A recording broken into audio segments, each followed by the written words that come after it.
Backstage, way backstage, exclusive VIP access, Soundset 09, Brother Ali. What's up, B? Feeling good, man? I feel real good. Yeah, you were on stage, man, and it was so hot, B. Your head was looking like you were about to go crazy. Yo, you blasted off out here, man. My head always looks like that. You're hot. It's a torpedo head, man. The sun was like, yo, man, how you feel, man? Been off tour back here. It's a beautiful day, man. Yeah, it's good, man. Actually, I did a couple weeks with Atmosphere, man. Yeah. On some like old time sake shit. The chemistry is still there. It's crazy. Slug came up for a second, and it's like, I mean, it feels like you almost should have a group. It's like it's perfect. No, yeah, we tour together like when we do overseas, like this whole past year. Because, you know, the following overseas is not quite as heavy as it is in the States. Yeah. And so we just did Europe twice together and just did Australia together. And me and Ant Slug perform on the stage together. Yeah. And do all of our songs and just like present this package together. Yeah. You know? I met Ant today for the first time. Oh, this dude is cool. He's old school. Yeah. Oh, yeah. Hey, classic American man. Yeah, I said to him, I said, your whole personality, I love your style, dog. You know what I mean? Like, I didn't have to even pause it or anything, like a grown man compliment. Oh yeah, no, he's just that guy, man. Yeah. You know what I mean? But that's okay. That's the way a lot of the times, like when you hear, if you meet the rapper will be cool, but you meet their producer or the DJ, chill. It's the real cool motherfucker. Yeah. In terms of just being not like a nice person, but genuinely cool. Right. You know what I'm saying? Like Run DMC got all their style from Jay. Like Jay is the one that really got them looking right. You know what I mean? DJs are observers, and like the culture and the whole thing. That's like style of being a DJ and have that ear. It's, you know, you can just see how he's smoking a cigarette on stage. I mean, nobody does that, man. He's crazy. I love him. Yeah, classic American man. Yeah, it's a great way to describe it. Yeah, and I mean, Anthony, you know, he smokes Marlboros, you know what I'm saying? Yeah. He drinks Coca-Cola and Budweiser, you know what I mean? Yes. He has a Cadillac. Yes, man. Representing the Midwest. Yeah, Midwestern sensibilities, cool, relaxed. Yeah, I mean, we all kind of want to grow up and be Ant, you know what I mean? And I feel you. How has your perspective on the game changed since this time last year? Well, two things. I think it's better overall. I think in general it's just better than it has been in recent years. The first one is that obviously our side of things is growing still, and I think we're going to keep on growing, man. You know, the independent side. But I mean, even the more commercial side, you know, there've been some really creative cats that have come along this year in particular. Kid Cudi. But I mean, even like T.I. Yeah, went back to really writing and really taking time with the craft. Yeah, man. It sounded great. I mean, yeah, T.I.'s album is dope. Q-Tip just put out a really, really great dope record. album.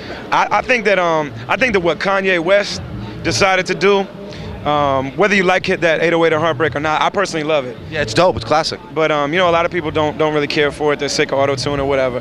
But I think that for a person in his position to be the leader of hip-hop right now, to be the person on production and just musically selling the most records and being out front, for him to make a decision like that, to say that like it's, you know, I'm not going to stick to the formula that I've been giving you that's been so successful, that right at the height of his success after the Glow in the Dark tour, that this is a man who decided that, like, I just had the roughest year of my life. I lost my mom and I lost this lady friend that was really important to me, and I'm depressed. Yeah. And I'm going to make a depressed record, and you're just going to have to deal with it. As an artist, to do that in the middle of your career, it's a lot of dudes will be scared. Kanye came out and just did it, and reinvented himself, and completely unapologetic. And I think that was a sign for the dudes that are in the mainstream and in the commercial side and on the big labels and having the big push. It's a sign to them that what really is going to get you there is not following. Yeah, what leading. Really is going to get you there is searching in your side yourself and then making art that really means something to you. And then for a dude like me, that's all that I do, and I don't have that big, you know, commercial side of shit really like that.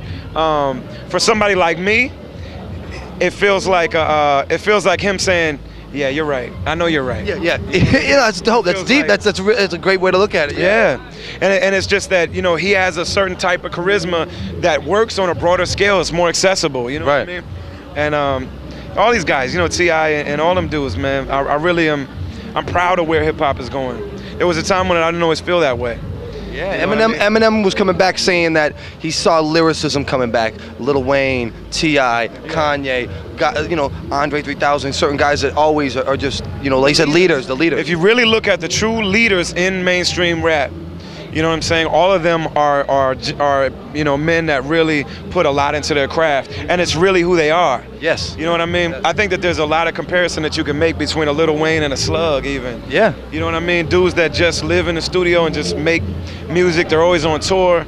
They live the music, not just the all that swag shit and all that other bullshit. Right. You know what I'm saying? Like really people that really live the music, man. Slug really comes alive on stage too. When he comes up there, his personality just explodes when he comes up there. He's very cool and calm when you see him, but he gets on stage like this is where he belongs. Yeah, well, Slug is the only guy in the underground that's choosing to be underground. You know, a lot of people there's this kind of misnomer, this misconception that we chose to be underground because we wanted to keep our artistic integrity, and that's a lie for 99% of the people that are in this shit. Slug is the only one out of all these people that I know that MTV keeps coming for him, and he's got to say no. I'm doing it how I want. You know what I mean? Yeah.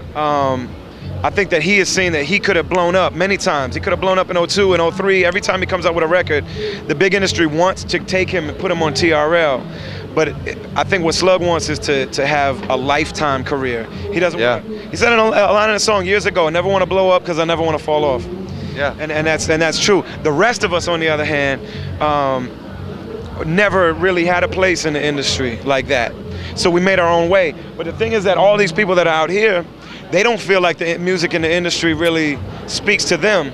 They don't feel like they fit in with the fan base of that industry as well. Yeah. So we were able to you know, really just be ourselves in our music, man, and That's make the common what we thread. want. Minnesota people love this. It represents them. Yeah, but I mean, it's a worldwide thing. Yeah, yeah. Of people who are like, man, Jay-Z is good, but that doesn't speak to me.